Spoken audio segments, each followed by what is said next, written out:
call the honourable member for Durbell. Thank you, Madam Speaker. My question is to the Minister for Social Services. Will the Minister update the House on the National Rental Affordability Scheme? I call the honourable Minister for Social Services. Thank you, Madam Speaker, and I thank the member for Durbell for her question. And I commend her on the representation of the people of Wyong and the entrance and all those areas in that part of New South Wales on the North Coast. Well, the answer to her question about the National Rental Affordability Scheme is that it simply has not delivered the benefits that were expected of it. And why hasn't it delivered those benefits? Because of the poor and incompetent administration of it by the Labor Party.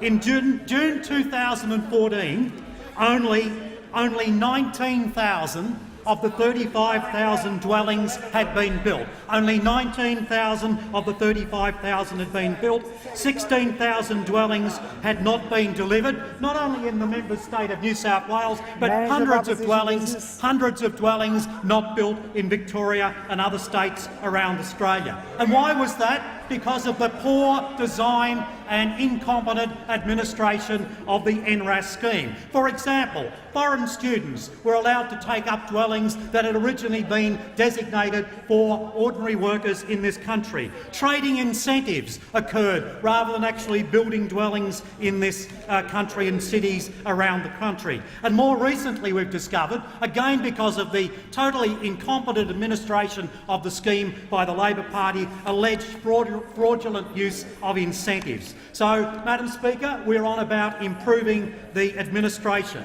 We've put in place a use it or lose it in relation to the remaining incentives, and we're not going to proceed with the last round, which is going to save the Australian taxpayer millions of dollars. But this is typical of the Labor Party's incompetent administration. And I ask, and this is also the case as the auditor pointed out in relation to the Building Better Regional Cities program, which he said hadn't been implemented in a way that gave sufficient attention to the program's objectives. The guidelines had been ignored. The importance of achieving value for the expenditure for the taxpayer of Australia was simply ignored. And I wonder who was responsible for this.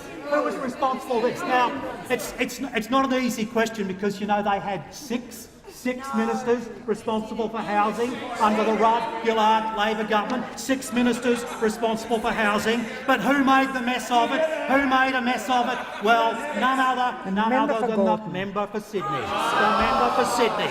She's the one primarily responsible for the abject failure of this scheme, for the incompetent administration of this scheme. But what happens when you're a failure over there? You get promoted. You get promoted. So she got promoted so she could then make a mess of the health system in Australia, as the Minister for Health has pointed out.